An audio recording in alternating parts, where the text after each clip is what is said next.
and now we're officially good to go. Oh, is that true? Are we officially good to go right now? Yes. Are you saying, in fact, that we are ready to do?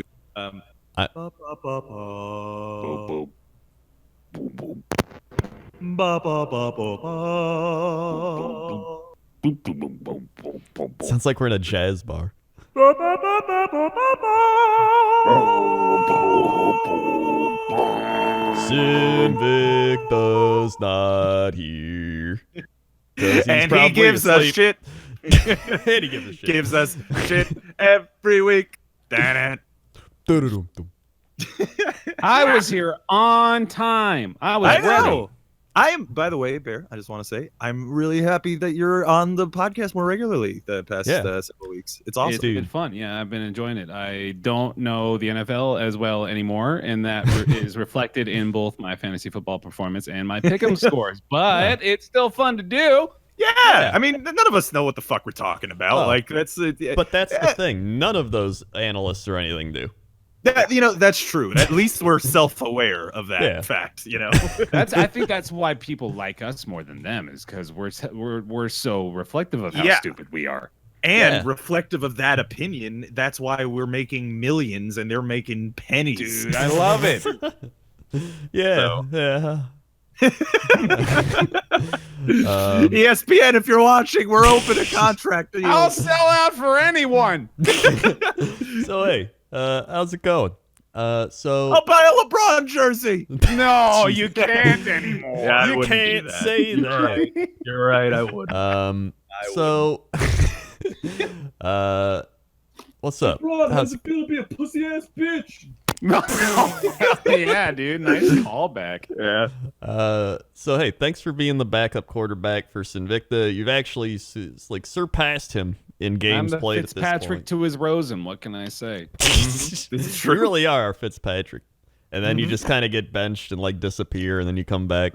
Show up, throw 5 touchdowns. Everyone loves me, and then I just go get drunk for a few weeks and come back and play again. The Fitzpatrick way. Yeah. So let's get right into a fun game for you, the Patriots Giants. Hey, which was a week ago. I like that team. The first one. The first one you said, not the second one. I hate that one. No. So it was actually kind of a close game until the end. Yeah. Tom Brady, Daniel Jones breaking a new rushing record for himself. 2 touchdowns in multiple 6 yards games in his career. Big time performance. Classic. Sorry, what were you going to say about the rushing? he ran for 6 yards as well. That's what I was saying. Yeah. And he fumbled twice. He Nice. did. It was a bad fantasy game for him, honestly, and it made me sad. But I don't have to trade him now. Well, that's darn it. Oh no, I forgot. Yeah, that's right. that was the deal. That was the condition. Well, son of a bitch. No touchdowns, 1 interception. Not the greatest passing game, but Wins a win. the wins a win. The Daniel Jones Giants. He did pretty well for being on the road against one of the best teams of our generation. I was trying to think of why I couldn't remember, and this was literally last week now that this game happened. So literally. Yeah. There's a game coming out. A game might be in progress if you're listening to this. Yeah, we delayed the podcast a few days so Dan could come on, and as you can see, he is not here. In complete fairness to Daniel, it's not entirely his fault. In that, it's just difficult to sync up times between this many people.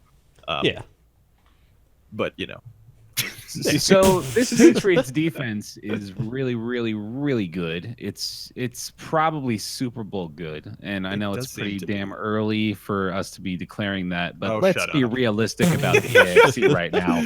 Yeah, the Patriots are going to be in the Super Bowl. That is a guarantee. The Buffalo Bill Vengeance Tour will hit, and it will strike. They're the second best team in the AFC right now. I know. By record They really and are. probably by analysis. Yeah, I mean, legit, their defense was number 1 last year. It's still extremely good this year. It is keeping them in games. They seem like they are definitely legit. Yeah. But for the Giants, they're not going anywhere. John Hillman was running the ball. They didn't have Saquon in. If they had Saquon in, if they had maybe they had a Saquon in, it'd chance. be a different game. It'd be closer. We'd still win, but it'd be a different game. Probably. See that's what I mean. That's what I'm thinking. Really, with the Giants is I think their record is not actually reflective of the energy that this team has right now, and the talent level that it can have under the leadership of Daniel Jones if he's the real deal. Which, to be honest, after a couple of weeks, he's looking pretty good. He's looking pretty sharp.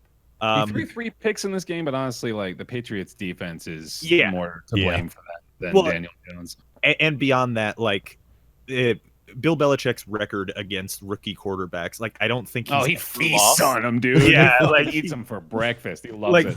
I don't know the exact stat, but it's something absurd. Like he's 31-0 or 30-1 against rookie QBs. Like, he just knows like this kid's an idiot. He's gonna do these dumb things, and he's right. Yeah, he just knows how to exploit like an inexperienced player, and he seems to always be right about how to do that. They did have Golden Tate come back and do crazy though, which is good. Over 100 on the game. Yeah. So, I mean, I picked them up in fantasy this week. Stop talking about your damn fantasy. I lost for the first time last week. So salty about losing to you still. Honestly, if you're salty about losing, you guys should all look at my fantasy bench. Literally, almost the entire thing is questionable out. Or, well, in a bye week. It's just like my whole fucking team is just dead. I have had to I do feel bad for you. Move and change like so many players. But hey, you know what? The New York Jets won. The New York Jets did win. Man, what a game. Yeah, I mean, we held it down. You sound so flabbergasted. I am extremely flabbergasted because we did the things that I kind of was hoping that we would do, which was we trusted Sam Darnold to throw the ball, which was nice because he showed he can throw the ball. You know, he throws it pretty good. The Jets had a 90+ yard touchdown throw. That is the second longest in Jets franchise history. Fuck, dude. Yes, that's how big of a deal. And to put it into perspective, because a lot of teams have stats like that, but still will have strong passing offenses. That is particularly noteworthy with the Jets because we don't throw long passes in general. It just doesn't really happen. Watching Jets games is some of the most mind-numbingly fucking boring things on planet. Oh yeah, I tried watching one this year. It was awful. Oh, it sucks, major balls. But if you watch the game on Sunday, it was like night and day. We were throwing the ball all around. Now, with that said, one of the things that I did not like about our performance, and no, actually not about. I don't have anything. I mean, he threw a bad pick at one point. Like he threw a bad decision-making pick. But I mean, whatever. He's a second. Yeah, he's the second year. He's 22. Like he's still got time to cook. Yeah, I hadn't graduated by the time I was his age. That he is. Yeah, exactly. In my mind. He's so he's a small little boy and he's gonna make mistakes. That's fine. But the thing that I didn't like is in the play calling. When we were stomping in the first half, that was great. But then in the second half, we kind of took our foot off the gas. And I really do not like teams that do that in general because it just leads to teams getting having unnecessary losses, In the interest of, I don't really even know. Is it in the interest of trying not to get injured? Because I'd say for the most part, but otherwise, what are you doing? But that's the thing, right? Is that it's not like they're not tackling. They're still They're still putting themselves in danger, and it's still the starters are on the field. So I don't see that to be that valuable of a. What actually happens when theoretically a team lets off the gas? What they change formation to probably be more along the lines of a deeper cover 2 usually, right? Or much more conservative game plan. not taking risky shots that often because it could turn it around, and not doing things like that. I mean, and granted, in one of those situations where we took a shot at the end zone, Sam threw a pick, but it's more than that. It's more of a mentality and a culture thing. With that said, it's one game. It's not necessarily indicative of a philosophy, of an offensive philosophy going forward, but it definitely is indicative of the same offensive philosophy that we had over the past couple of weeks that Sam wasn't here, which worries me. But beyond that, I'm just fucking pumped we got a win. Yeah. I'm just happy we won a game. Playoffs. That is true. Playoffs. Yeah, you had the star-studded wide receiving core of Robbie Anderson, Jameson Crowder, Demaryius Thomas, and Ryan Griffin. Yep. And Le'Veon Bell had some carries and a touchdown. That's the thing. You got winnable games coming up too, man. Yeah. This first stretch is the hardest part, and we knew that going into the season. So ideally, Sam stays upright the whole year, and he proves that he is very much the guy. That's what I'm hoping, and I think that he will. He looked very good for his first game back. But dude, here's the thing. He's got a big stage coming up, though, man. Yeah. I mean, I'm still going to expect he's going to lose to Tom Brady. Everyone expects him to lose. So if he wins this game, Monday Night Football against the Patriots at home, that's going to be incredible for your momentum. That will be huge. And I'm very much on the fence about Gase and leaning towards I don't like him. But y'all need a lunatic, though. That's the thing, right? Like, he's got some weird voodoo magic that lets him take down the Patriots once a year. So, like, maybe this is the time, and maybe he's still got it. That would be nice, but we'll see. But let's also reflect back on the first game. Yeah. And realize that keep our expectations at bay. Yeah. Well, I mean, in fairness, Sam Darnold wasn't in that game. True. Yeah. But in fairness, he's still a second-year QB, and this is Bill Belichick he's going up against. I mean, he's still better than literally anything the Jets have put out there. Very much so. In a very long time. Yes. How about the Cowboys? Are you worried if you're a Cowboys fan? I don't know. Apparently, based on everything I've seen and read on Reddit and Twitter reaction to the game, Cowboys fans are like, the team's garbage. Everybody sucks. Fire everyone but Zeke and Dak. I made that last part up, but that's probably true. They've beaten the Giants, the Redskins, and the Dolphins. Not the greatest, track record of wins. Like the Giants week 1 against Eli. It wasn't even the Daniel Jones Giants. They did get close to the Saints against Bridgewater, which looks a little more impressive now that he's actually beating everybody. Yeah. But still, it's not the greatest. It definitely isn't. I mean, and to be honest, losing to the Jets is probably a bad look. Yeah. I mean, the thing is, obviously I have renewed optimism, and we're going 12-4 from this point on, and going to the Super Bowl. Of course, yeah. So that's going to happen. So, but just sounds like an beyond ESPN thing. Are you worried if you're a Cowboys fan right now? Well, I was probably worried the moment the Cowboys re-signed unretired Jason Witten. Yeah. Although been bad.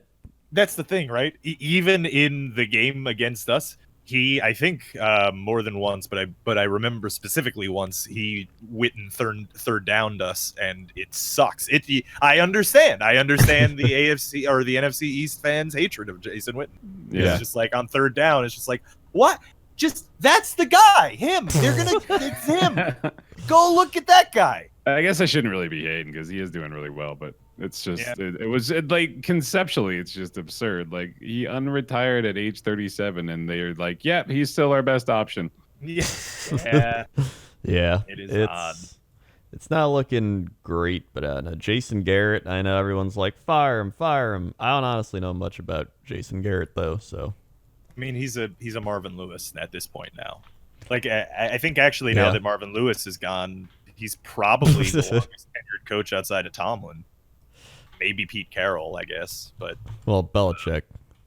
Oh yeah, I suppose so. Okay, fine. There's a lot of people that are probably longer tenured. But with that said, I think he's mostly a lame duck that's kind of stuck around for a little too long. Yeah. But at the same time, Sean Payton. Yeah, right. Yeah. So lots of people. John Harbaugh. Yeah, but he's stuck around. I think he's outstayed his welcome. Yeah. But at the same time, he did take them to the playoffs last year. So that's true. Yeah, I don't think he's a bad. It might be one of those like Mike McCarthy situations, I think, where I don't think he's a bad coach, but I think he just needs to move on to something else. Yeah. Well, it was a weird, because like if you remember how he became the coach, it was they fired Wade Phillips and he was the interim, and then they just stuck with him, and he's just been the coach for the past several years. Yeah. So it's I think they're definitely gonna be moving on, but it's I'm not a big Cowboys fan, so I don't really care. Yeah. There's my bias. So next up we had the controversial Monday night Packers-Lions game. Rightfully controversial. Rightfully controversial indeed. So pretty much it was a close game. Pretty much the whole game is back and forth, and then the Packers looked like they were about to go to fourth down and long, and they were like, hey, hands to the face, Lions guy, Packer first down. And I was like, all right, sure, this is great. And then they showed it, and they're like, there's no hands to the face. And I was like, And then they did the pass interference thing, or they didn't call pass interference, even though it kind of looked like it. And I was like, it looks like it, but hey, we're coming back. And then they did the other one. So it was like, and then you kick the field goal and win. And it was like one of those things where it's like, well, we probably shouldn't have won, but hey, we won. Yeah, like when you're on the receiving end of that situation, you can't really feel that bad. You did win. Yeah. And most of the time, people just forget about it once you get down the line anyway. It's like, hey, we're in the playoffs. This is going to be old news in like 2 weeks, so I don't think it's even that big of a deal. Honestly, though, like it is, I feel like it is officially at levels of this is the problem, because this isn't the first. It probably won't be the last, and it has not only been a thing, but it has been fairly common that refs decide games. Like in the Jets game, by the way, I didn't bring this up, but like the last Cowboys drive, I don't know if you guys saw that, but it was a fucking joke. Like it was these phantom PI calls on the Jets, so that the Cowboys on like literally like 3 plays went from the 20 on just penalty yards up to the goal line.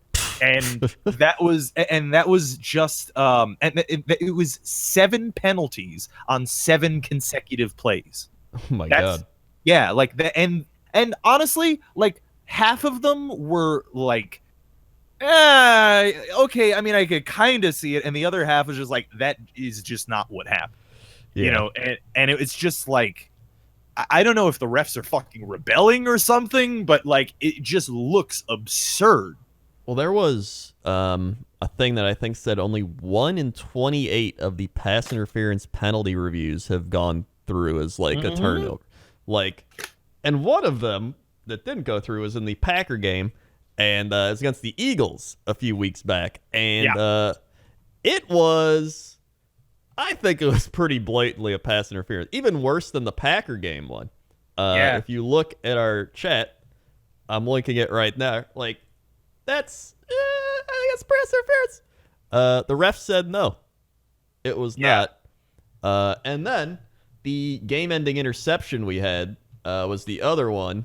And if you look at the guy who was trying to catch the ball that it got doinked off of, you can see right there, he's literally being draped by the Eagles secondary before the ball's even there. And then it was an interception, game over. This is the thing. It's like the refs, the bad calls, it goes both ways. This one's obviously very blatant because it pretty much decided the game. and let us come back and tie it up. But like, you know, we could have had the same thing with the Eagles game. Like if they call pass interference there, we're on the 1, and then we just like run it in and like, you know, bada bing, bada boom. That's a win. And that's exactly the point, is that like these refs are controlling the outcomes of games, which is not good for the NFL brand, like at all. Yeah. I want the games to be decided by the players, not the refs. And the refs have been against a number of ideas for extra oversight and extra help, like the idea of the AAF Sky Judge, which was a tremendous success by most people's like anecdotal like that was a very useful thing. In case people didn't know, the way it worked is the league, the AAF ran this thing called a Sky Judge, which was just an official that every time that there was a controversial call, or really actually any call, they would take a look and confirm it themselves and make sure that the call on the field was right. It's a good idea, but the refs of the United States, refs of the NFL were against that, and the fact that they're 1-28 on these pass interference review things, I don't know, man. Like, I don't want to be all fucking tinfoil hatty here, but it really looks like the refs are fucking rebelling against the NFL. It's pretty shady. It's weird right now. Yeah, and like, I mean, it goes back to even, I remember one of the biggest ones was the Fail Mary with the Seahawks Packers, where it looked like we picked it off in the end zone. Well, and that was the like, replacement refs, though, wasn't it? That was the replacement refs. So then everyone's like, yo, bring the real refs back. And they bring them back, and they still suck. Yeah. Like, well, I mean, the replacement refs were on a whole nother level of That's terrible. true. They were very bad, yeah. But, well, but one particularly blatant example, I feel like, was from 2-3 years ago. Did you guys ever see the Duke Johnson phantom fumble? I don't think I don't think so. Did you not see? Okay, here, hold on a second. I'm gonna look this up for you. But I'll give you a preview of what happens. We gotta have less visual aids we're relying on for these audio only podcasts.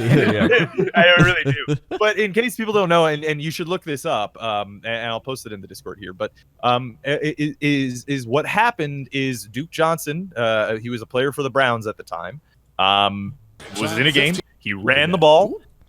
He got taken down, and that should have been the end of the play. But what happened was they ruled it a fumble. However, in this case, the ball never left his hand. The ball never was taken by any other member, any other person on the field, let alone a member of the opposing team. But he just rushed the ball. They ruled it a fumble and then gave it to Washington. It's the most like mind-bogglingly stupid fucking call I've ever seen. I'm watching this play. The ball pops out. What are you talking about? Wait, is this the wrong one? Did I send you the wrong one? I didn't scan through. I think you probably sent me the wrong. That clip, one looked like the ball did pop out.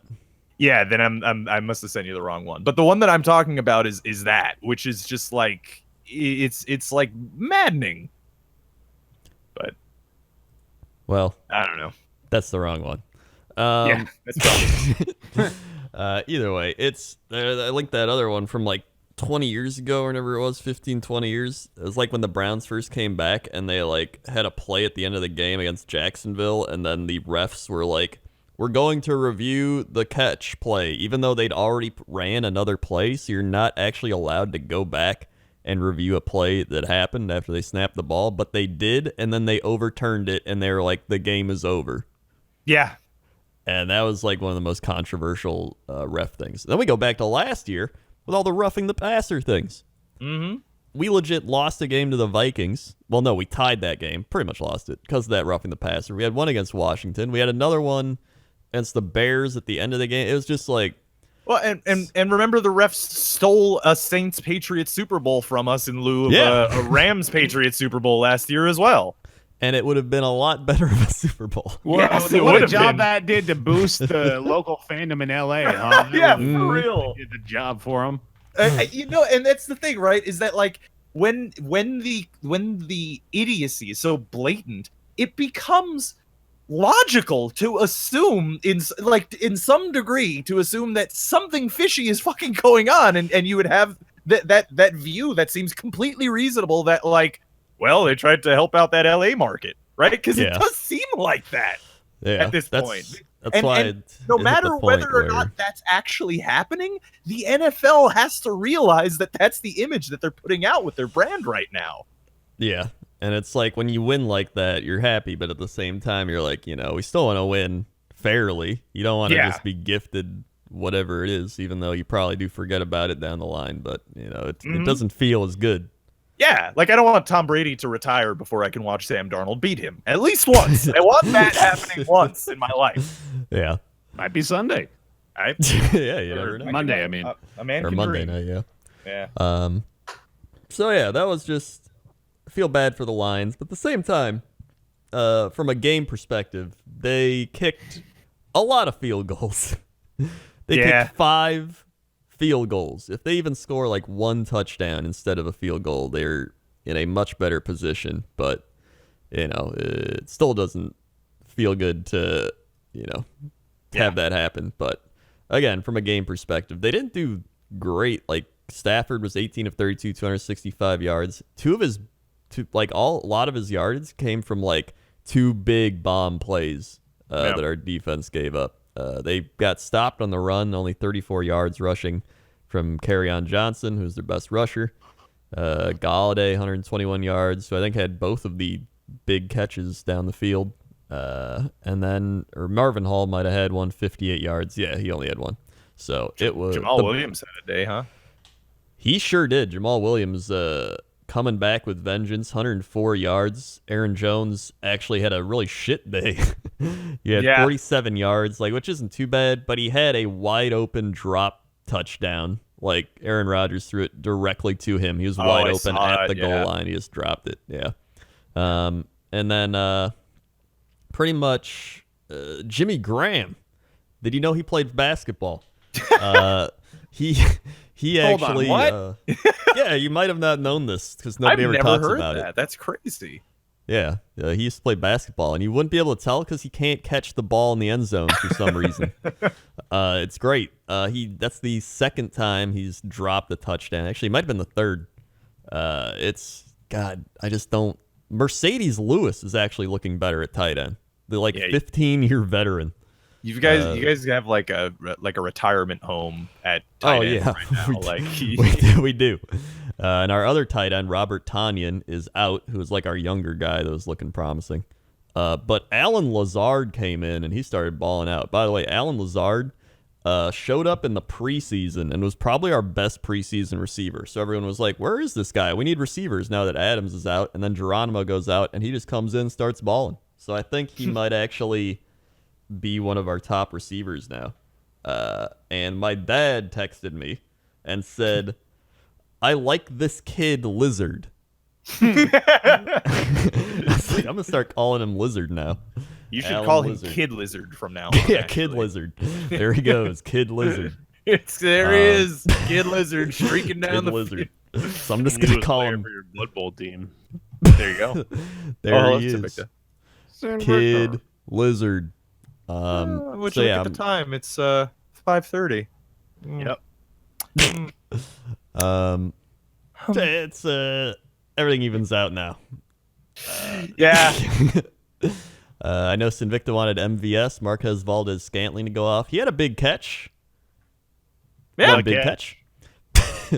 He had a catch. And Darius Shepard sucked ass. We were like, we wouldn't even have needed those penalties to help us win if Darius Shepard just didn't have the ball hit him in the head when he slipped, or just called a fair catch instead of fumbling it. So he's our new Ty Montgomery. We need to get rid of him fast before he fumbles against a good team. And dude, the biggest thing, our defense, Za'Darius and Preston Smith are probably my 2 favorite players right now on the Packers. And Jair Alexander. But the Smiths are so good. Za'Darius Smith has 10 sacks. I think Preston Smith has 9, and they have 2 of the highest quarterback pressures. We have not had pass rushers since 2010 Clay Matthews. So having this wild. Is so nice. Especially 2 of them, not even 1. Well, and especially after 6 games. Yeah. It's crazy. It's insane.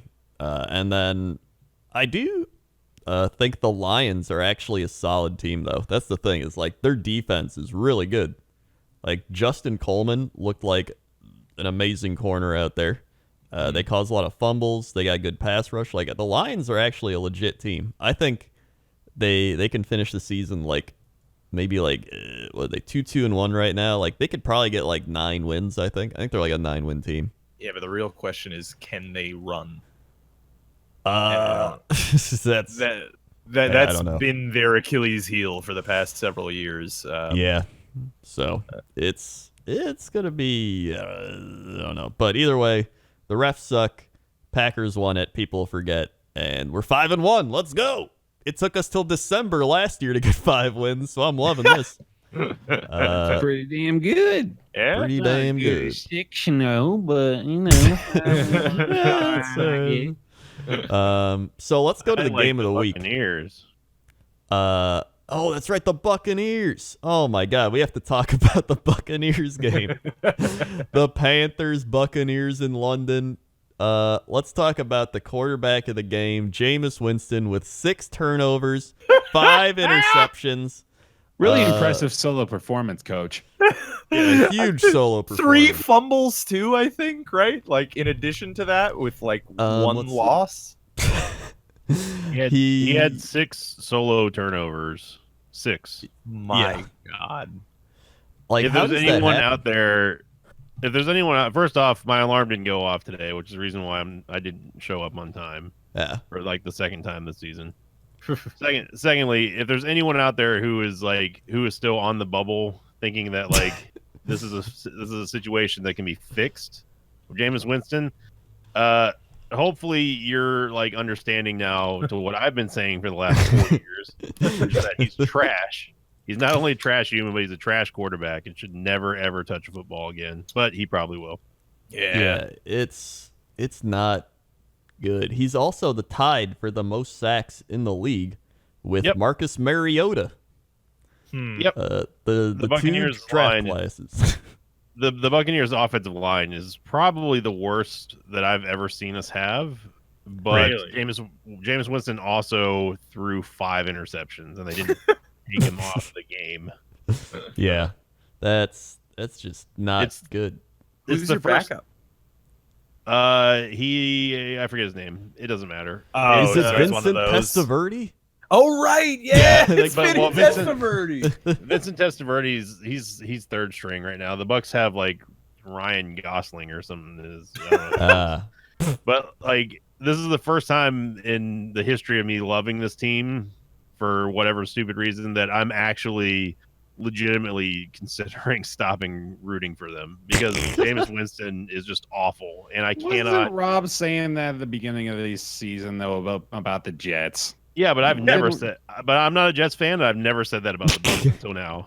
Yeah, that is fair, but I mean, I will still say I'm still trying to keep you here, man, because yeah, this season very well may just be in the shitter, but again, I still have a reasonable amount of faith in Bruce Arians, and honestly, in many respects, I feel like your team is excelling. But the obvious problem is Jameis Winston. This team will not go anywhere with Jameis Winston. I agree with you on that front. And I do not know why Bruce Arians thinks that this is something that he can just will to happen, because this is year 5 now. I mean, the thing is, like, he doesn't have an alternative, right? Like, what is he going to do at this point? Like, he has to draft a QB, and he can't do anything right now other than say good things about the guy who is his starter, you know? I would rather see them put somebody else in and fail than stay with Winston and fail, because he is just a flat out lost cause. I mean, that last game was like Nathan Peterman numbers. Yeah. I mean, he should be benched after that game. This is the perfect opportunity for Bruce to do it. Yeah, and he won't, because it's the Bucks, and that's just like I have no faith. I have absolutely zero faith in this team right now with Jameis Winston and Bruce Arians. I don't. I like Bruce Arians. He's a good coach. To be fair, they did shut down Christian McCaffrey. That's great. Yeah. He only had 31 yards on 22 carries and a touchdown.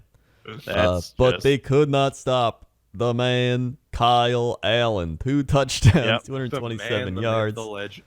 Kyle Allen. And then, the Panther defense getting a bunch of interceptions. It's almost as if they came into this week or last week saying, hey, here's the plan. We're going to plan around stopping Christian McCaffrey.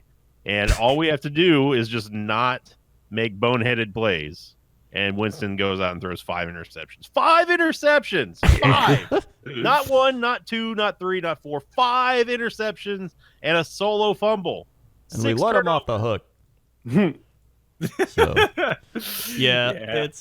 it's 400 yards, though, is chucking that ball up there. He did throw 54 times, so, yeah. Didn't we just talk about how, Goff threw, a shit ton in a game? How many passes was that? Yeah, well, he threw, over 60 last week, I think. Well, technically the week before last week, I think. Yeah, it was 68. Oh my god, I forgot it was that high. It's insane. That's way too many times. Yeah, that's whew. But I mean, either way, Ryan Griffin is the backup, by the way, for Jameis Winston. I couldn't think of his name because I literally woke up 10 minutes ago. Yeah, but he's a jag basically, right? So. Essentially, yeah. Yeah, but Kyle Allen, on the other hand, 900 yards on the season, 7 touchdowns, and no picks. I mean, you got to keep playing him until, even if Cam Newton gets healthy, you just ride this out. Yeah, this is a Dak Prescott type of situation, right? He's just not fucking up. How do you go back to Cam? And he's winning too. Yeah, he's winning. I guess the only thing is if as soon as he starts struggling, then you're all right, put in Cam Newton. Yeah, probably. That's probably what you do. And then, hopefully he's healthy by then for him. But I mean, they at least have the option now. So does Carolina like Cam Newton? I don't know. Yeah, it's hard to tell, really. I mean, they loved him a few years ago when they got to the Super Bowl, but I don't know about recently. I'm sure they still I'm sure they still have love for Cam Newton, but I think people are starting to come to the disappointing realization that it's possible that Cam is almost done with his career. Yeah. Which would be a bummer because he's still so young, but I also would not blame him at all after the fucking hits that he's been taking. He's been through a lot. Yeah. But, that's what happens. Life moves on. Have allowed 30-plus points in 5 of 6 games this season. Jesus. That's the Buccaneers. That's pretty bad. And Shaq Barrett's amazing MVP season is going to be trashed, and he is not going to go anywhere because of this. It's worthless now. The Bucs have 13 sacks. Shaq Barrett has 9. Damn. In 6 games. That's unreal. That's actually insane. And he's going to be swept under the rug because of how terrible this offense. Our offense isn't bad. That's the thing. Our offense potentially could be great. Our O-line is trash, and we still are working with what we got. But Jameis Winston is the worst quarterback that I've seen in a while. I really can't think of another quarterback that I've hated more than Winston than possibly maybe Josh Freeman. And Freeman. But Freeman, the thing with Josh Freeman is that we had a good line for him, and our defense wasn't that bad when Raheem Morris was coaching. It was right after Gruden, and it seemed promising for him. But this is Freeman didn't last this long with the Bucs, thankfully. Yeah. Freeman was 5 or 6 years, right? Yeah, Jameis Winston is. He's approaching the point where it's it just doesn't make sense to stick with him. I mean, the Bucs would probably not go anywhere if Ryan Griffin came in and started, but we're not going anywhere anyway. Yeah. The season's over. The season's flat out over. All right. It's even if we went out, we still lost. We have only beaten one divisional opponent now, and that was the Saints. Or no, that was the Panthers in week 2 or something like that. Oh yeah, the Panthers in Carolina. That's right. Yeah, and that's fine. I'm not upset with the Bucs because they're losing. That's just something that we've been used to. That's not it. I am frustrated with the fact that we keep putting this guy out there for absolutely no reason at all. And everyone's like, "Well, just give him time, give him time, give him time." Time is gone. You are expired. This needs to stop. Myles Garrett actually has 9 sacks, but he's like a first overall pick, so it's not, right. as shocking. And then Preston Smith has 7. Mario Addison has 6.5 on Carolina. Mario Addison. Danielle Hunter, Clay Matthews, and Zadarius Smith all at 6. Wasn't there a Mario something that used to be on like the Texans? Yeah, something like that. Mario Van Peebles. Van what? No, there. What was that? What was that old defensive end named Mario something? Oh yeah. I know exactly what you're talking about. I used to pick him in Madden all the time. Mario Houston Texans. Was it Mario Williams? I think it was Mario Williams. Yeah, it was Mario Williams. Yeah, that's who it was. I was happy to see ex-Buccaneer and also good guy Gerald McCoy get 2.5 sacks this game. That was fun. Hell yeah. I do like him. Yeah, he's a cool dude. Yeah, he sacked Winston almost 3 times. Well, we're missing out on the game of the week, which was the Redskins at Miami Dolphins. The battle of the losers. And somebody got a win. And it was the Redskins, and it was a bad game. Yeah. So, anybody that didn't watch this game, which is almost everyone. Yep. Imagine all of us, actually. Case Keenum, 2 touchdowns, 166 yards. Adrian Peterson, 118 yards. All it took was the Miami Dolphins to make him look good again. I hope he runs into a truck. Yep. Terry McLaurin had 2 touchdowns, 100 receiving yards. He's actually looked really good. And the Dolphins had Josh Rosen throw for 85 yards and 2 picks. And Ryan Fitzpatrick came in, threw for 132 yards, a touchdown, led them to the game-tying touchdown. They went for 2, and they didn't get it. Yeah. Yeah. Some people thought that they almost did it on purpose to keep their draft positioning. It does stink of that a little bit. Mm-hmm. I mean, because okay, imagine your motivation is you want a good draft pick so you can get a QB, right? Yeah. No matter whether or not you believe that's a realistic motivation, just for the hypothetical, imagine that is their motivation. Mm-hmm. In that circumstance, right? You could go for 2 and get your first win of the season, or you fail and you lose the game and you still get your draft position. Or the third option is you do the thing that most teams do in that situation, which is get the tying point and play it into overtime. And anything could happen. So it is really kind of weird. Now, with that said, it's not like that hasn't ever happened before. I think last year the Titans did it too. Yeah, I think so. But it definitely is not. Yeah, not a good look. So it's that was that game. Yeah. Saints beat the Jaguars 13-6 as Teddy Bridgewater continues to be undefeated. Yeah. Which is kind of crazy. I love it. He's a good dude. He's a good dude. I remember saying on this show, a Saints without Drew Brees is no Saints team at all, and I'll bite my tongue because I was really completely wrong about that. Teddy Bridgewater knows what's up. Dang old Teddy Bridgewater, man. In fact, his overall stats, if you take a look at it, Teddy Bridgewater, he has, 2019, 7 touchdowns, 2 interceptions, and almost 1,100 yards. Yeah. That's pretty solid. He's that's like basically the stat line that freaking Kyle Allen has almost. Yeah. He's doing pretty fucking well. The thing is, once Drew Brees comes back, he's taking over. Oh, absolutely. Yeah, but he's as good of a backup quarterback as you can get, to the point where somebody would probably want him to start at this point for him.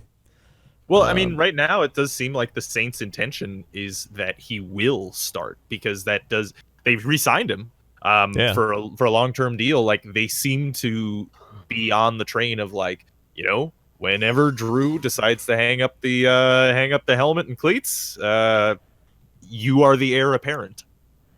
Which is pretty cool. That is. I mean, Teddy Bridgewater used to be a solid game managing quarterback for the Vikings, and then his injuries happened, so it's kind of sad. And he gave us a free 2nd-round pick, so thank you, Teddy. On the other side, the Gardner Minshew train got halted, 163 yards and a pick. Yeah. Leonard Fournette, 72 yards. And that was really about it. Yeah, I can't believe how bad the Jags did in this game. It's either that or the Saints are actually better than anyone's thinking. Well, I mean, they're 5-1. I think the Saints' defense is actually better than what a lot of people think. Yeah, that's what I'm saying. Yeah. I was convinced that Leonard Fournette was just going to tear them apart, especially at home. Mhm. But I mean, he did have 20 carries. They Yeah. tried. Yeah. They tried, did but the try. Saints defense just shut them down. Yeah. So I guess the Saints are actually for real. So we'll see how that works out. Then we had Browns Seahawks, which was close. It was close. It was very close. But Baker Mayfield, 1 TD, 3 interceptions, 249 yards. Yeah. That I sophomore still slump don't is hitting know. him Yeah. real hard. Are you done Yeah. picking the Browns coach? Yes, I am. Very done.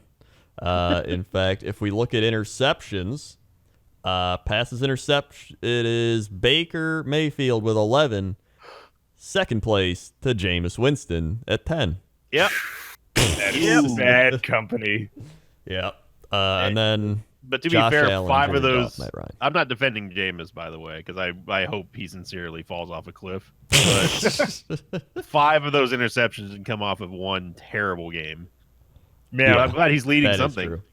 true. Baker has looked pretty damn bad on the big stages, and when he's in these situations where he's playing a tough team, but he's at home and it's just like a normal game, he should look better than this. He should Yep. look Yeah. more comfortable and more able to handle the situation, and just doesn't. It Well, I mean, wasn't they've even had that- because they couldn't run the ball. Nick Chubb had 122 yards and 2 touchdowns running. Yeah. So I mean, And it doesn't that- make any logical sense if you're looking at it from just a on paper perspective, right? Because they upgraded, right? By all accounts, Yeah. they upgraded last year, not downgraded. They got fucking OBJ Yeah. They have and good Jarvis Landry. players. Yeah. So I mean, it is. I suspect that this is essentially a sophomore slump for Baker Mayfield. yeah, But it is definitely not looking too good this year so far for him. Well, I it mean, is not. these are the games that he has to win. If he wants to, if he's trying to convince everyone in the world that the Browns are legit, they've got to win this game. And Exactly. Yeah. He's not- And with that ad campaign that I don't know if you guys have seen, but his ad like campaign it's his house, right? It's his house, yeah. Defended that turf, then, motherfucker. Yeah, it's one of the most pompous ads I've ever seen for a sophomore quarterback. And please tell me you guys looked at the tweet with the clown shoe music, because man, that's hilarious. No, I don't think so. I didn't see Oh that. man, I'll have to link it again. I gotta find it, but it's essentially Baker Mayfield before the game, dancing, doing some kind of dance, but it's set it's set to really silly clown music, and man, is it good! Extremely worth noting the Browns are 0-3 at home this year, so Ooh. not looking great, pal. It's everyone else's house but For Baker's. exactly, It's yeah. literally anyone else's house but Baker's. Yeah. Yeah, he's just. I think he's kind of getting punched in the face right now. Like he's been doing this. Yeah, look how good I am last year, and everybody's piping him up like Brown Super Bowl contender, and then reality hits, and it's like, oof. Well, You we know were on what? that train too. Yeah. Look, here's the thing. I still very much believe in Baker from a talent perspective, but maybe he needed a little bit of this humble pie, And Dude, you know maybe what? that's a good thing overall. Players are seeing those commercials too. I'll bet you. Yeah, Especially Oh, of young course. players, and they're like, "I'm gonna beat this kid's ass." Yeah, absolutely. it's like the Johnny Football thing. Remember when he kept doing the thing, and then they would just sack him and do the money. Yeah. the money. Or- Hey, there you go. Or I have- Jalen last year, right? It's Yeah.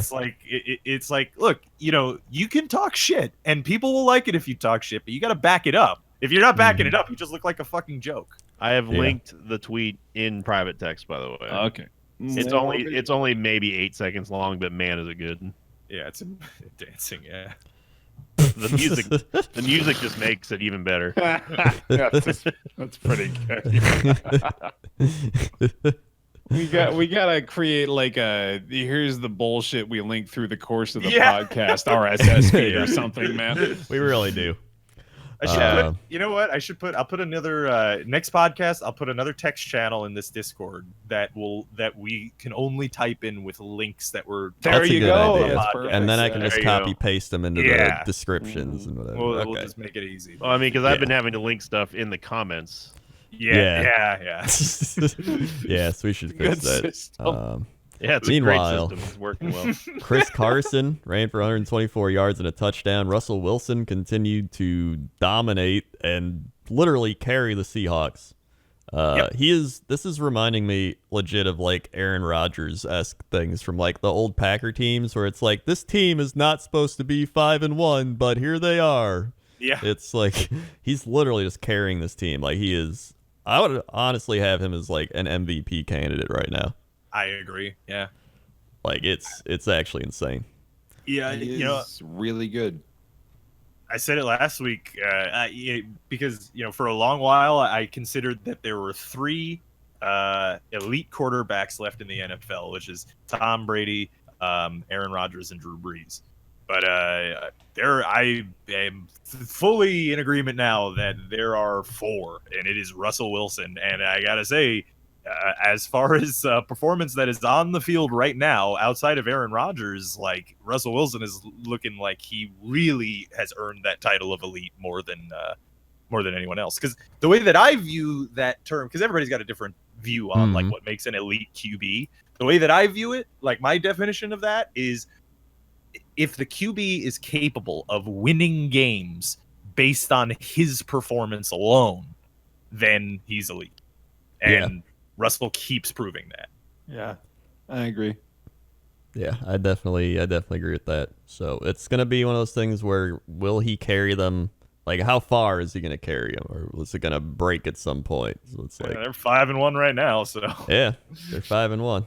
He has so been we'll consistently good, which I think is the most impressive thing about him to me. That like he just keeps this up, and he's showing like the sort of restraint throughout his career that a lot of young athletic QBs will not show. Like he's willing to take the slide and like he'll run, and he's taken hits before, but he's just smart about the way he plays, but also is able to utilize his advantages so well. Yeah. Speaking of young athletic quarterbacks, Ravens, Bengals, Lamar Jackson. Yeah. That is true. He had 152 rushing yards and a touchdown. He ran the ball 19 times, and he threw for 236 yards, and no stats there aside from that. But that was the Lamar Jackson, I'm going to run the ball show, and he did. Yeah. This is why he's dangerous. Like shut down the run. Well, he'll throw it on you now. Yep. Shut down the pass. It apparently. Yeah, it seems like it. And the leading target was Mark Andrews, the tight end, 99 yards, 6 catches, and pretty much everybody else was pretty mediocre. The next in line wide receiver had 28 yards. Yeah. So meanwhile, in Bengal lane, 0-6 Bengal lane. 21 of 39, 235 yards, and a pick for Dalton. They can't run the ball. It's 17 just a yards. fucking bad stat sheet, man. Yeah. Bad. They're hot. Like, remember when Giovanni Bernard was like, Yeah. good? Yeah. He was good. I was going to say, he was a hot fantasy pickup back in the day, man. Yeah. So he had 4 yards on 4 carries. Mixon had 10 yards on 8 carries, and Alex Erickson 17 on 1 carry, the longest run and the most yards. All right, all in one run. I have a question now for the Bengals and Bengals fans, really, but for all of you. I'm sorry, first of all. Yeah, right. They're 0-6 right now. At what point is Zach Taylor to blame? Because I feel like it's now. It's one of those things where it's like, maybe you should have kept Marvin Lewis. Maybe he did know what he was doing. Yeah, because I mean, like, this is virtually the same team as last year. Like, I mean, they're so bad. Yeah, it's a thing where like, where people are like, oh, Marvin Lewis, he could only get us to he could never win in the playoffs. And it's like, at least you're competitive and like getting there. Yeah, like. at this point, this is like the old Bengals that I remember as a kid. Like these brown paper bags on the head Bengals. Yeah, those Bengals. We're getting back to those days. Yeah. Just look at the Ravens there, and it's hard to imagine this team. How did they lose? How did they drop 40 points to the Browns at home? Yeah, what the fuck happened there, dude? That's one of those just weird anomaly NFL games. That's why I'm not super convinced that the Ravens, they're the strength of their opponents. I think their best opponent that they've beaten is the Steelers. That's a Ben Roethlisbergerless Steelers, and they almost lost to them. Yeah, that's what I'm saying. I don't think the Ravens are super great. Like I'm more convinced right now by the Saints and the Seahawks than the Ravens. Oh, absolutely, yeah. I definitely agree. I totally both agree of those with teams that, could kick the shit out of the Ravens. Yeah, that's what I'm saying. But with Lamar Jackson, I mean, he's playing as well as to be expected for what I think is a decent season for him. Mm-hmm. It just the Ravens they're the biggest like Jekyll and Hyde team in the NFL right now, to me anyway. And it just all comes back to the strength of the schedule and that Browns game. So if for the pick'ems coming up for this week, this is going to be the litmus test right here with them going up against Seattle. And then after that, they have Patriots Sunday night the week after. Yeah, they won't win that. And then to be honest, like the next 3 weeks after the free win at the Bengals is Texans, Niners, and Rams, and then Bills. Dude, the fucking Browns could still win that division. Fuck. Oh, totally. So it is. That division is still very much wide open, I think. Yeah. But the clear favorite out of the first 6 games here going into week 7 is still going to be the Ravens. I mean, probably the Ravens. Yeah. It's easy to say that when they're already in first, but still, it's like I'm not convinced by them yet, and I don't see them winning this. I don't see them winning this week. I don't see them beating the Texans. They're definitely not going to beat the Patriots. So it's kind of like, let's bring up the Steeler games. The Steelers beat the Chargers with Devlin Hodges. Yeah. I've really begun to lose faith in the Chargers. I think that's more of the story here than the Steelers being able to pull this off. Because they got out to a pretty big early lead, and it didn't really look like the Chargers had anything to give until the fourth quarter, obviously. They're just not very good, though. Like, Phillip Rivers is still doing Phillip Rivers stuff as well as Phillip Rivers can, but that's never even really been that great. Like the Matt Ryan Falcons. Like, Matt Ryan's still doing his Matt Ryan things, but they're just not good. Yeah. So, Melvin Gordon isn't even doing anything. Yeah. Yeah, I mean, it's weird. I mean, granted, he was a holdout. I mean, we've seen in the past that, like, sometimes when something like that happens where a player holds out into the regular season, that they're just not prepared in the first couple of games, like their body's just not prepared. And, maybe down the stretch, he'll be more active and more good. But yeah, I mean, the Chargers are 2-4. They're 1-3 at home. Like, it's pretty bad. I tried to get you guys to pick the Steelers with me last week. I tried. Well, they lost. They started Benny Devlin Snell. Hodges. Would you please do me a favor and Google Devlin Hodges? I'm serious. Look it up. There's one result. I'm not lying. I'm not exaggerating. One result on fucking Google. This guy is like, this is not even an NFL player by the internet standards yet. This is just a dude that's like good enough to show up on the team and win a game apparently against the Chargers. He played for Samford, the Samford Bulldogs, undrafted free agent. Man. He's better than Baker Mayfield and Jameis Winston combined. His Wikipedia picture, by the way, is just him looking like a used car salesman. He really does. Polo shirt. He looks like a used car salesman on like a sitcom. Yeah. Like, man, if he can do that, which I don't think he's gonna do every week, like, I mean, they ran the ball with Benny Snell Jr. I don't even know who that is. Like, They've just got these guys coming out of nowhere where it's like, all right, well, they're doing it. The fucking that's the goddamn Steelers like MO all over. Like, yeah. Oh, you lose a superstar running back? We got 7 more. Superstar wide receiver? We just drafted like a couple more of those. They're like Patriots light. Yeah. For some reason, the Steelers always know how to find the running backs and the wide receivers, like skill position players. They just know how to pick them. Yeah. Pick them. Pick them. I'll be happy if we pick a game. Well, Titans Broncos, man. Yeah. Titans just, man. They broke the pendulum. They're supposed to win this week. Yeah, Bear. You were convincing us about the pendulum. Well, that was busted last week, first of all. Second, I can't believe that Marcus Mariota was benched. Yeah. For Ryan Tannehill, of all people. And he didn't do terrible, but like he didn't do great. I think I don't know what it is. Derrick Henry couldn't run the ball. Honestly, I think the Broncos are actually just starting to get it together. It might be. I mean, I could see it happening. I do not have a lot of faith, but yeah, but they're like a mediocre team. They're not bad, and they're good enough to beat the Titans, obviously. Right. So I think like early on, we always sort of felt like they were better than their record, and now they're starting to sort of fit that mold better. Yeah, I definitely agree with that. It's weird though, like especially with the Titans, like. I don't know, man. Like, I know I ask these kinds of hypotheticals a lot, but like, is it time to like start looking somewhere else besides Mariota? Because like, they definitely will now. I guarantee. I mean, at this point, like he seemed promising over the past couple of years, and you know, I totally understand that promise, but he hasn't been able to stay healthy, and when he has, he's kind of been inconsistent.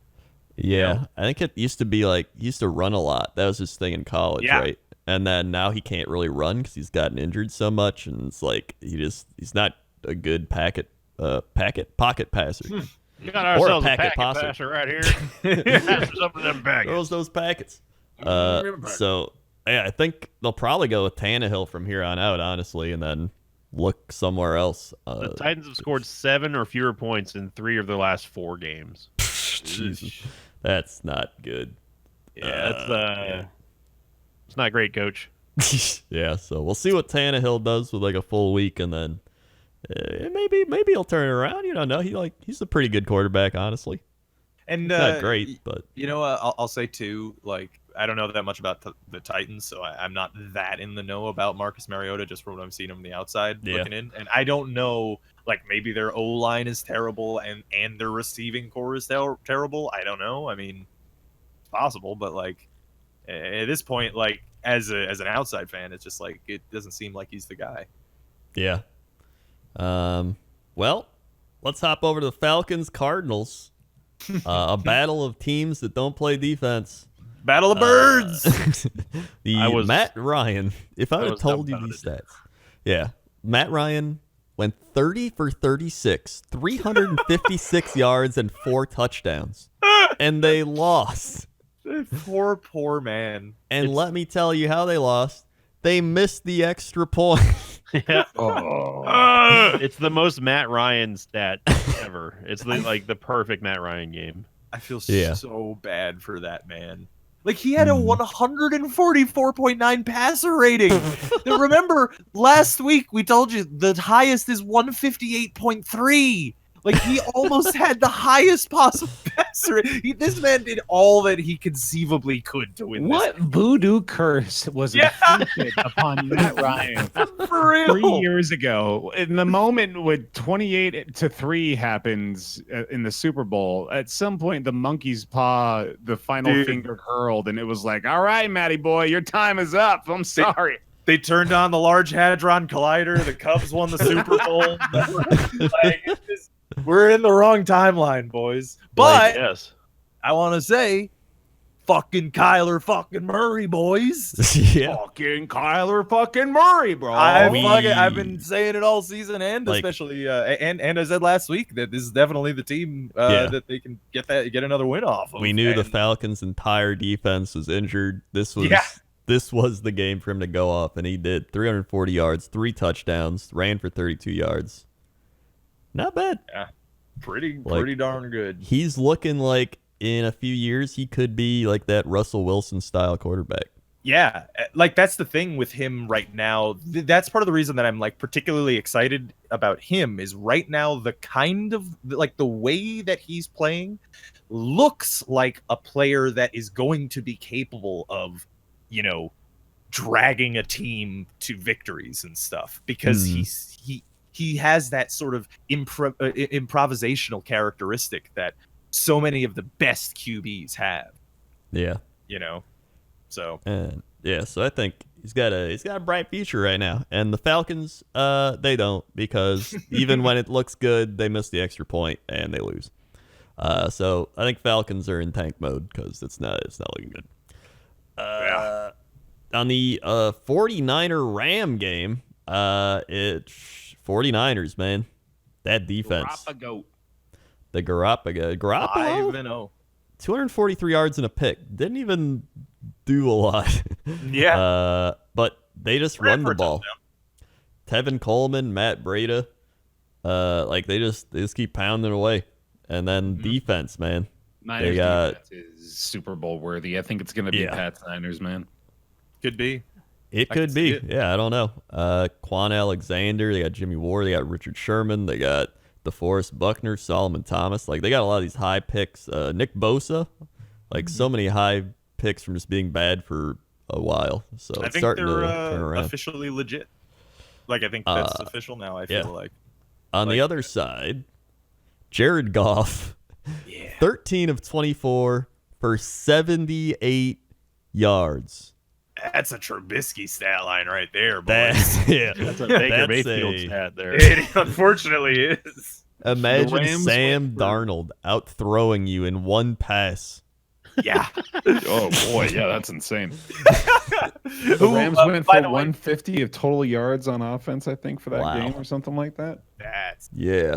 I mean, now, what the hell? To be fair, they didn't have Todd Gurley this game. Yeah, but their defense did okay, but man, their offensive line is bad. Their receivers couldn't get open. They couldn't run the ball. It was just a disaster for them at home. Yeah, I wonder what the hell's happening. I'll tell you what's happening. They're overrated. Yeah, as I've continued to say. Saying that from the Super Bowl and from the playoffs last year. And am I wrong? They lost the Super Bowl. They got destroyed. And then now they're just mediocre right now. I'm telling you.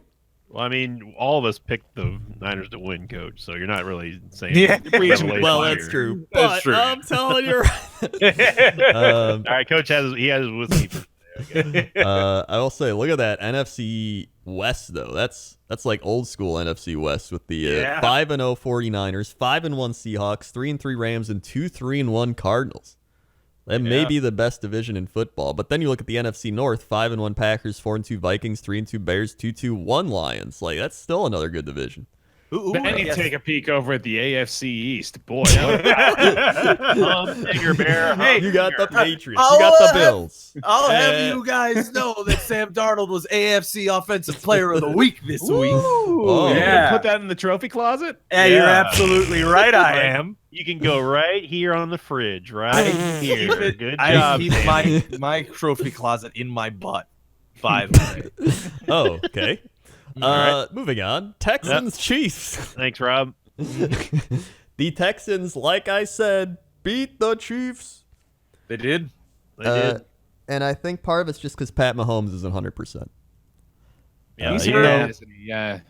He still did all right. 273, 3 touchdowns, a pick, but it's all right by his standards. Yeah. That's fucking great. Yeah. It's Tyreek Hill is back. Yeah. Stuff. Yeah. And then the defense did okay. I'm gonna have trouble praising the Chiefs going forward.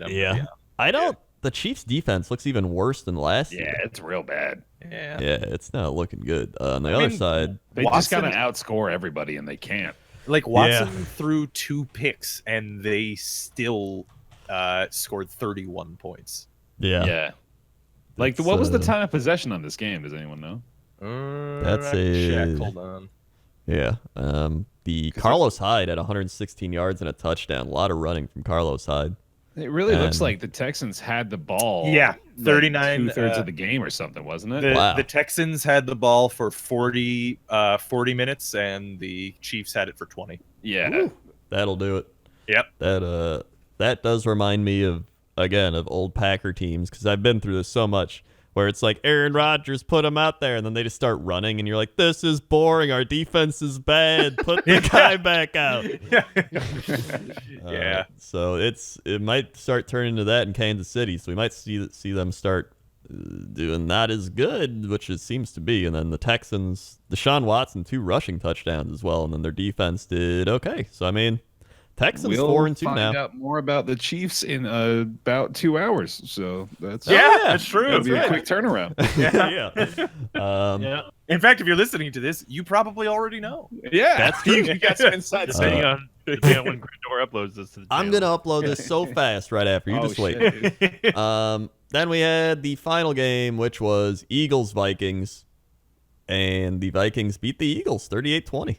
Sure did. Yeah, kind of expected result here. Honestly, the Vikings defense is legit too. Yeah. Hey, I'm just gonna say it, since I took a lot of flack for a long time. Vikings are 4-2 right now. And I don't think the Vikings are a bad team. Kirk Cousins. I mean, Kirk Cousins isn't looking terrible at all in any respect. He's got 1,300 yards, actually close to 1,400 yards, 9 touchdowns and 3 picks. 49.9 QBR. What's Stephon Diggs still doing in a Vikings jersey? He's supposed to be on New England by now. Yeah. Kirk Cousins also leads the league in fumbles with Gardner Minshew. And That's he has 7. done that almost every fucking year. He always does. Yeah. Like he sucks at that. Yeah. But it's again, he only threw it 29 times. My theory still stands. If he throws 30 or more times, the Vikings will lose. That is yeah, extremely accurate. Probably true at this point. Yeah. So honestly, I think the Eagles secondary is actually beat up, which is part of the reason they attacked them through the air so much. Yeah. They didn't really run the ball, like 41 yards with Dalvin Cook, 63 with Madison. Like the big thing was they just aired it out to Stephon Diggs, and he was there to catch the ball, and he caught it 3 times for touchdowns. Yep. And then their defense is still good. They got Eric Kendricks, Barr, Xavier Rhodes. Like they still got a lot of good defensive players, Daniel Hunter. So I mean, they're not a bad team. I just don't think they're a Super Bowl team. But I mean, if they start clicking, who knows? Maybe they will be.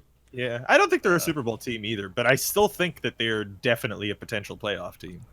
Oh yeah, they definitely are. Playoffs. Carson Wentz, 306 yards, 2 TDs, and a pick. And they couldn't really run the ball because the Vikings defense is good at stopping the run. Yeah. So that was that, which is all the games of the weeks. Invicta. I'm sad I didn't get to hear Rob's take on the Cowboys game. As I'm sure people are equally sad that I didn't get enough "I told you so" moments on the Bucs game, but my alarm didn't go off. I don't know what else to do. That's all right, because at least I actually slept well. So now we have the NFL Power Rankings. Power Rankings on the NFL.com. Power Rankings, Coach Crendor. Here we go. Bible of Power Rankings. All right. Thank you, Bear. We have ourselves a new top 5. There's no way in the world that you guys are going to get it. Starting with Rob. Round robin does not have to be in order. Top 5 in the NFL PowerRankings.com Power Rankings. Rob with the ham rankings. Round robin. I'm going to go with the Saints. Yep. Bear. The 49ers. Yep. Coach. Give me the Packers. Yep. Yes. Robert. The Patriots. That's correct. Prove me wrong, Bear. Prove me wrong. It's time to choose the Seahawks. That is absolutely correct. Whoa. Let's go. Damn. Patriots, Niners. Inexplicably, the Saints won and somehow dropped a spot to 3. The Packers have risen to 4th now. I'm sure to Coach Crendor's delight. And Thank God. the Seattle Seahawks, surprising everyone, going up in the top 5 of the power rankings for the first time in a long time. Now, this one may surprise you all, but Yes. I'm just gonna throw it out there because I'll be surprised if you get this one. Which team had the biggest, fattest doink of the week? Fattest doink, dude. Fattest doink. I'm pretty sure I know this time. Okay. I'm gonna say the Cowboys. Robert.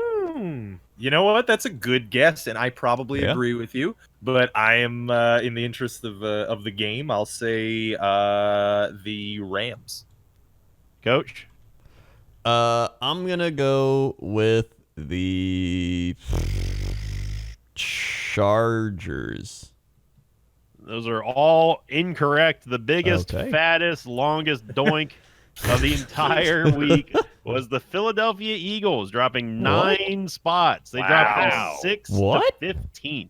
That seems a The little Rams Yeah. did drop a lot. They dropped 7 spots, going from 9 to 16.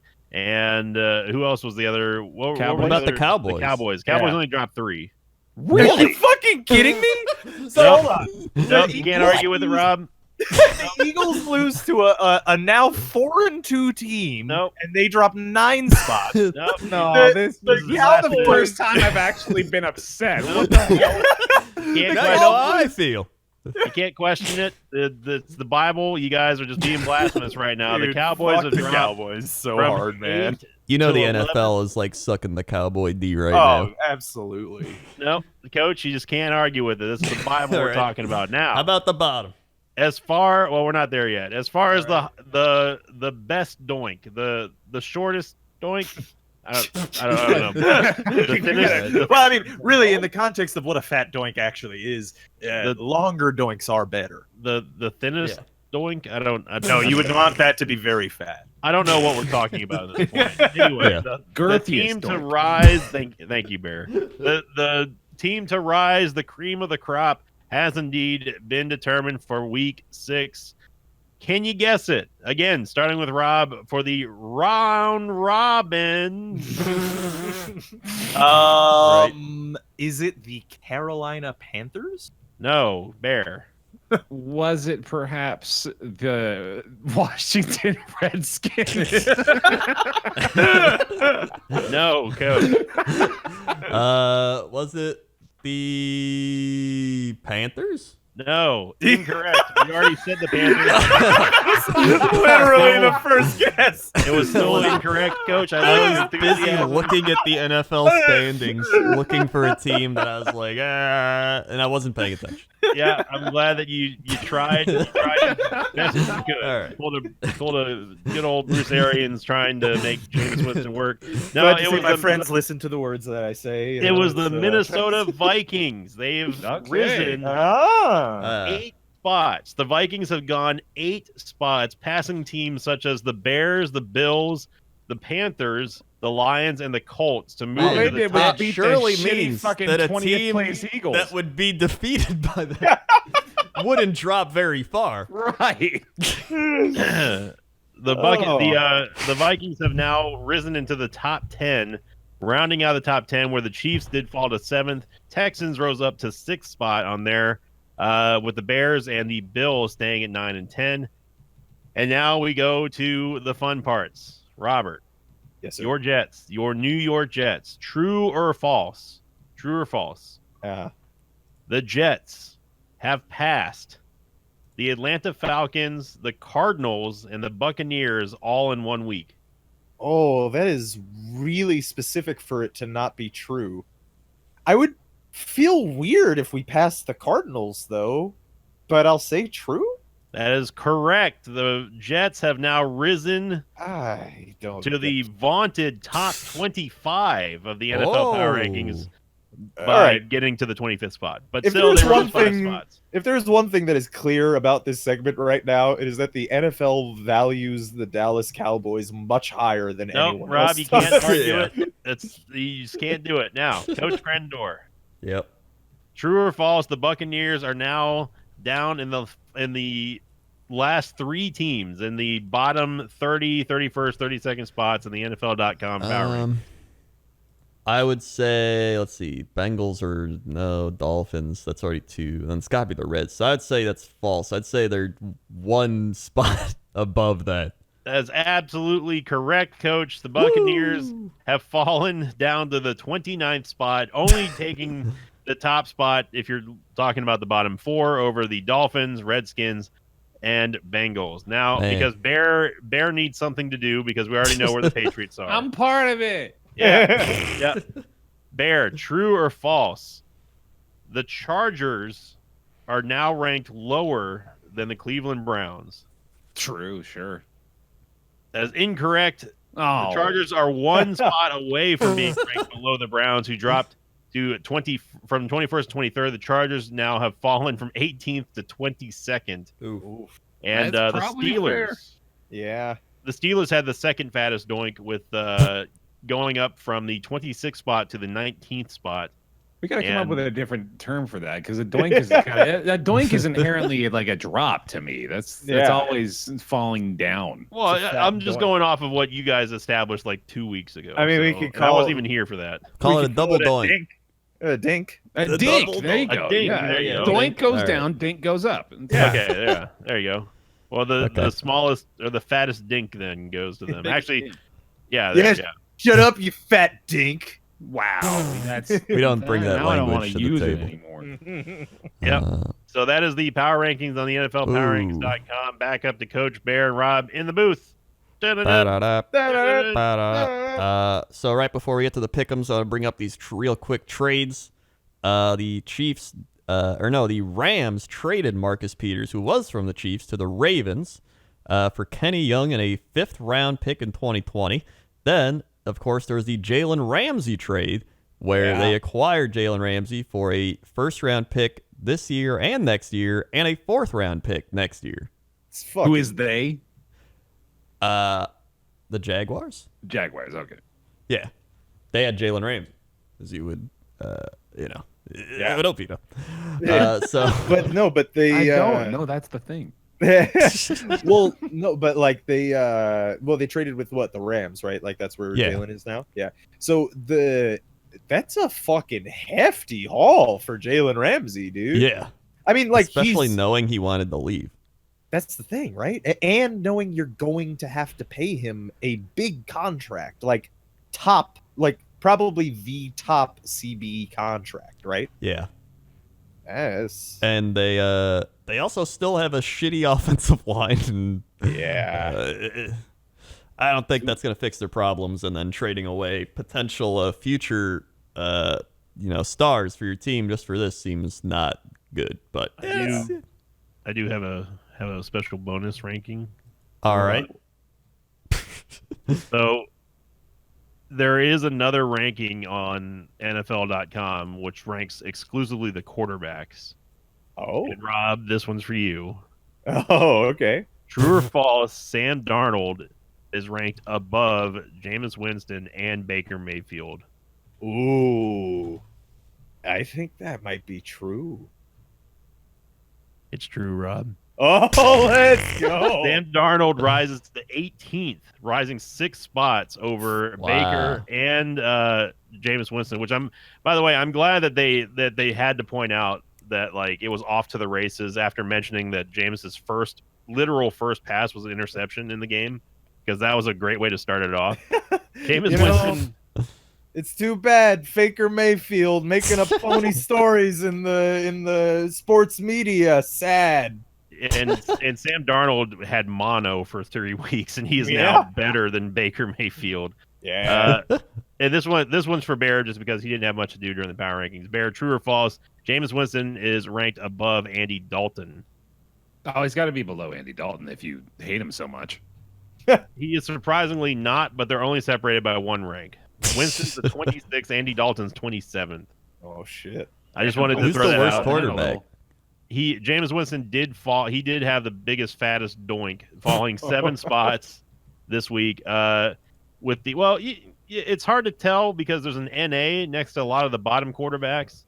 The only one that actually has a ranking is the 31st ranked quarterback, which is Case Keenum, And the bottom of the barrel, 32nd overall, is the Russian mafia mob boss himself, Ryan Fitzpatrick, sitting at 32nd, but he's got an NA next to his name because I don't understand how they. Because he hasn't thrown enough passes yet to warrant. Yeah, maybe. Warrant a ranking. I guess, but I just wanted to make sure that I had to make Rob feel good. Shit. And about Sammy D. Look at that. Can I ask? Is Kirk Cousins right around the middle? To hear that answer, you have to pay me $4.99. He is ranked. Kirk Cousins is literally ranked one above the middle of the pack. He's 15th. Yep. 15th was Jacoby Brissett, sitting at 16th. So. And Bear's not going to like this, but since we're already here, Tom Brady somehow fell 3 spots out of the top 5. He is ranked below now. Bear, this is an experimental list now. I'm not sweating it, dude. I don't condone this list. This is not like the power rankings, but I'll just beat someone up later. Okay. Well, the top 5, Brady's number 6. The top 5 are Russell Wilson, Patrick Mahomes, Deshaun Watson, Aaron Rodgers, and Carson Wentz above Tom Brady. Ooh. Okay. I know it's good when I hear a from Bear. Yeah. Man, I mean, I was fine up till that last one. Yeah. That's why I said it. I don't. This is unofficial from the Three Guys podcast. I'm just saying. I mean, you know what? Actually, like looking, all things considered, Wentz right now is at 1,500 yards with 12 touchdowns and 3 picks. So he's having a very good year. It's just that I think the record of the Eagles. Brady's got 1,743 with 10. Oh, I'm not saying that he should be ranked above. I'm just saying that, like, he also has a rushing touchdown. Well, because my general view of when I heard that is just like, I don't know about that one, and it was largely because the Eagles have been very inconsistent, but he seems to be consistent. Dude, can you imagine being the Chicago Bears and trading up for Trubisky instead of staying where you are and taking Pat Mahomes or Deshaun Watson? That's gotta feel great. The only person that Brady trails in yards total this season is Patrick Mahomes out of that list. Can you conceive of a football situation in which you would prefer to have Carson Wentz at the quarterback position over Tom Brady? No, that's a great point. Literally never. No, we're all on your side here, Bear. I just wanted to point that out. Yeah. So let's pick them. Pick them. Yeah. Pick 'em. So kicking it off tonight, Chiefs Broncos. I'm gonna go with the Broncos here. Really? You know what? I'm gonna pick the Denver Broncos at home. I'm gonna go Broncos too. To take the win over the beat up Chiefs, man. Oof. Yeah, I'm doing it too. I'm still gonna go with the Chiefs here on this one, but I'm under 500. I got nothing to lose, dude. Fuck it. I mean, that's fair. Yeah, I've got a gambit going on very soon, Bear. So you'll see. But Well, I've got to go Chiefs. So because they beat them last time that they went against each other. Yeah. So. Yeah. All right. Well, we'll split it down the middle there. Then we got Raiders Packers. I'm going Packers, of course. I'll take Packers here. I will also take the Packers. Yep. Good. Then we got Rams Falcons.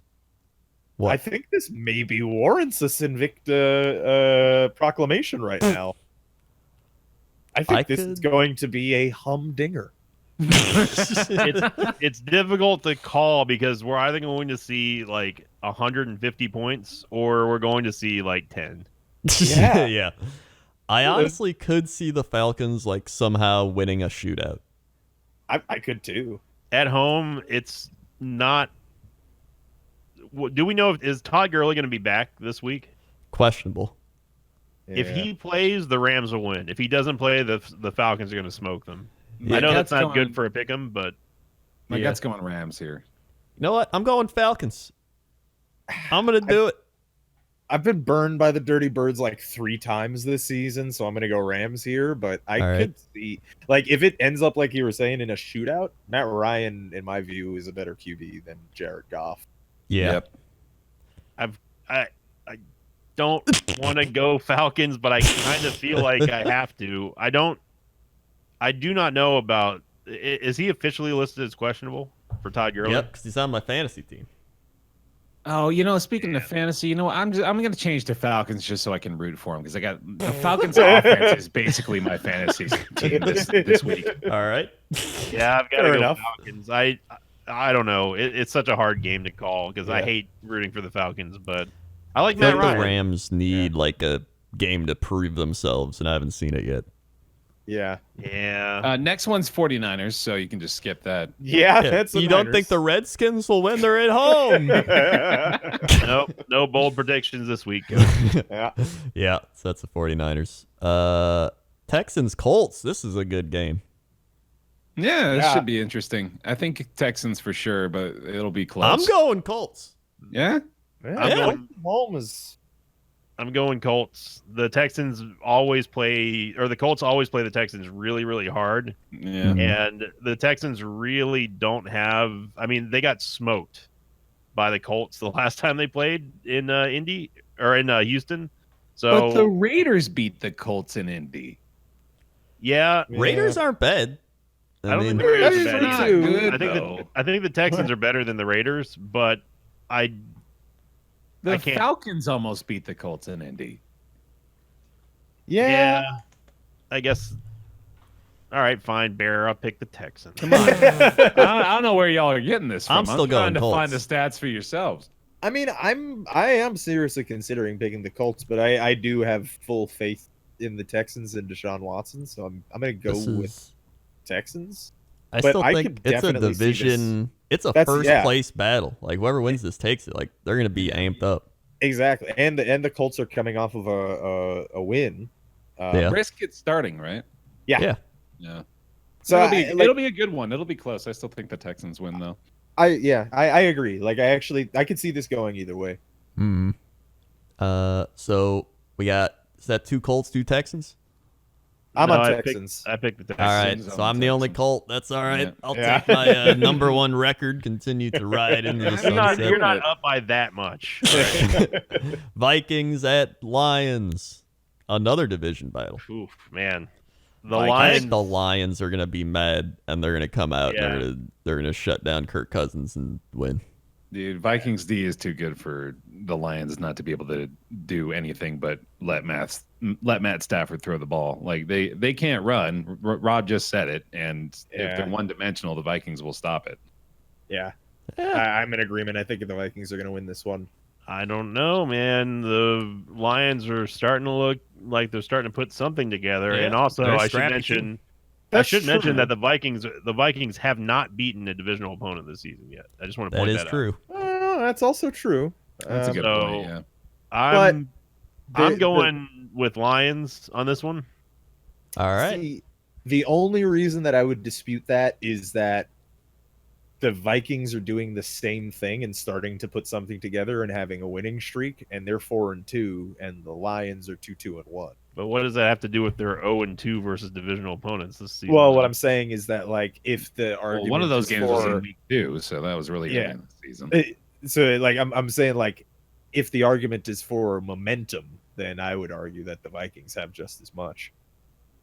But I don't know. This is a divisional game. Could be it honestly could be a toss up for sure. Another But coin I'm flip. going These are Vikings. tough matchups Yeah. this week. I like Yeah. it. They are. Mhm. At least the Um, Bucks don't have to play. yeah.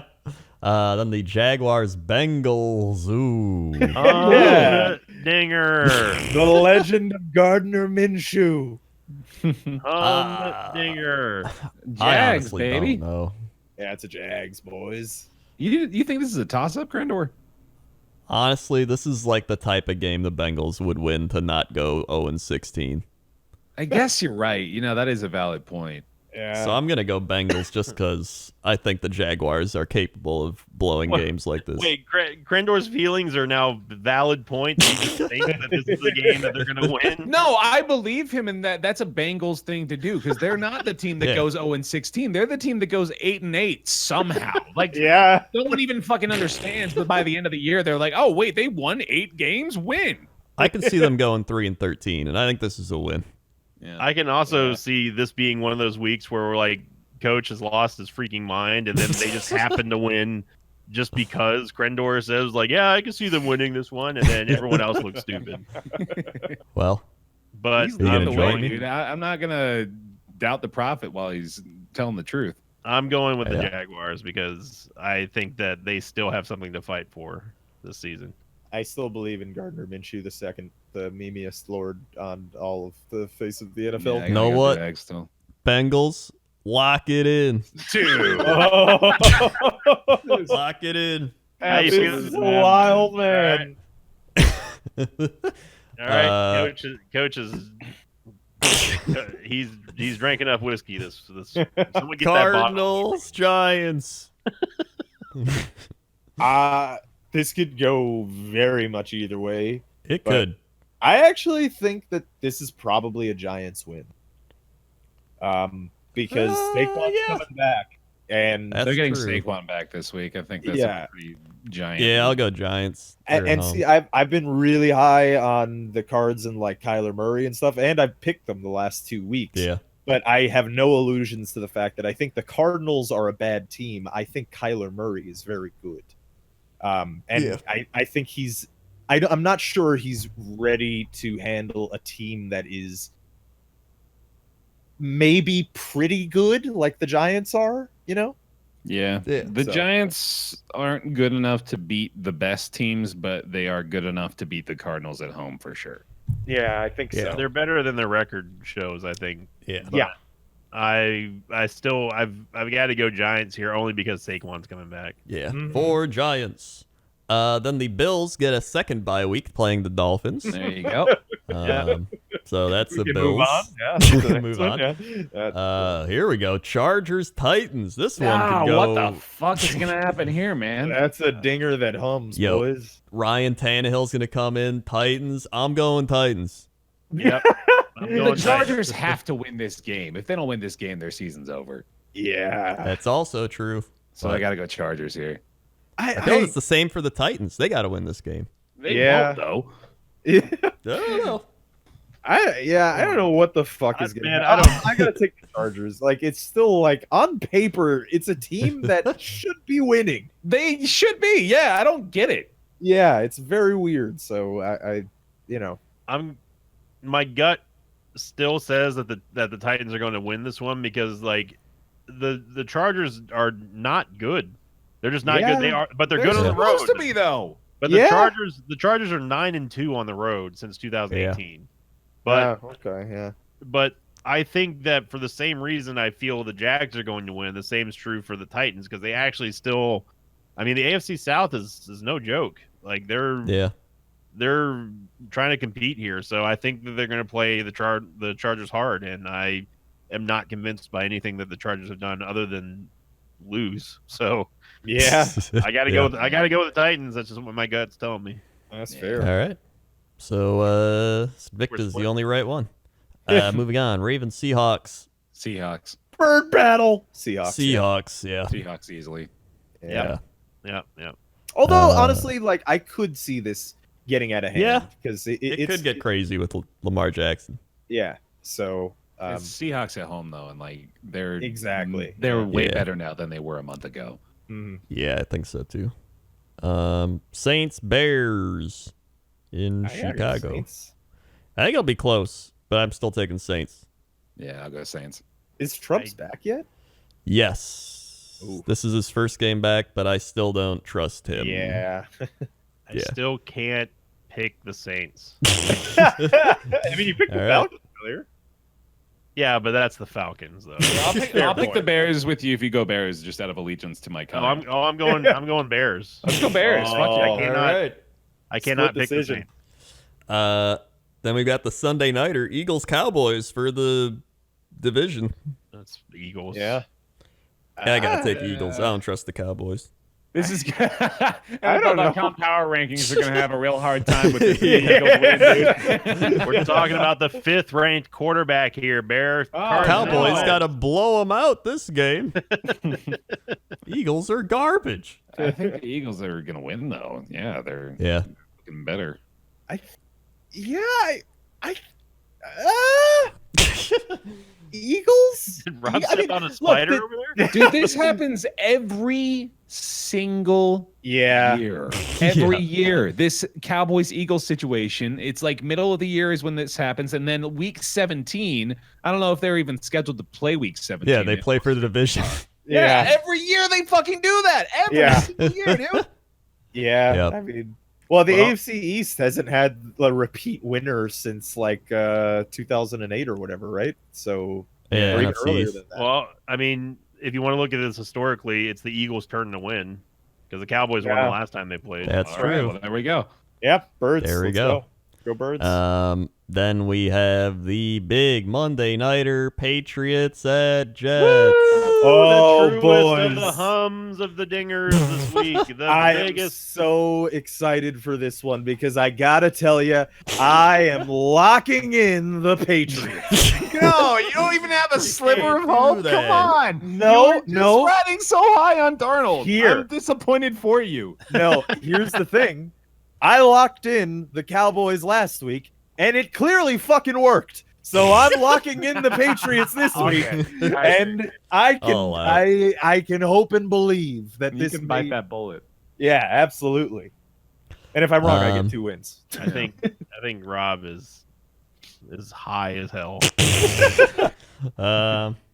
Everybody else? Everybody? Patriots? It's gonna go Patriots for me. Yeah. I've already let Hippo Nora, know that I've penciled in the Patriots for a 16-0 regular season. So. All right. As much as I really want to take the Jets for the big upset, I'm gonna go Patriots. My pick will be the New England Patriots. All right. Yep. So we'll see there. We'll see. You know? I'm gonna go ahead and lock in the Niners as well. I realized I didn't put a lock in. Oh, on yeah. that, so. Invictus, There's mine. I also have not locked in. I am locking in the Packers coach. Ooh, nice. That's pretty good. I'll take that. I'd like them to win. So hey, I think that's it. So, Yeah. There we go. Thanks for listening, everybody. Make sure to subscribe on YouTube. Actually, I can't lock in the Packers now. I locked. Oh them yeah, you last locked week. them in last week, so you gotta pick someone else.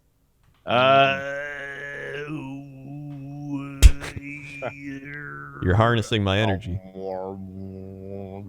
Bear locked in the Niners. Rob locked in the Patriots. I'm gonna lock in. Man, this sucks. Do it. This sucks. I can't lock in. I can't lock the Bills because they're playing against the Dolphins. Yeah. Lock the Bears, dude. See, you made up Hey, I all like these the new Bengals. rules, Invicta, and look at where it's gotten. Oh look! Oh, look who's the one who's actually like sticking to those rules, Rob. I could have easily I am let also that one sticking go. to those rules. I can't lock in the Bears, because just the nature of the matchup. I gotta lock in.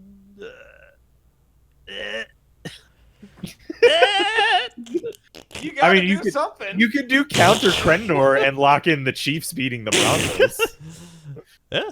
No, because then Krendor gets to have a whole week of saying my lock beat your lock. No, my lock's the Bengals. I lock in the Seahawks. Woo! All right. Okay. Not bad. Not bad. Yeah, I didn't lock the Broncos. I locked the Bengals. Oh yeah, you're right. Both extremely strange decisions. So I still wouldn't lock the Chiefs anyway. So thanks for listening, everybody. Subscribe on YouTube. Click the bell to be notified. I think that's how it works. Follow us YouTube. Look up Three Guys Talk About Football. Or it's Three Guys Talk. Thursday. We're on SoundCloud. We're on a lot of iTunes. We're on so many platforms, but go to YouTube because that's how we make money. Also, that's all I got. Thanks for listening. Send watching, me supporting. cash. Send them cash. it's not Star Wars. Rob. All right, just stop. We're good. Goodbye.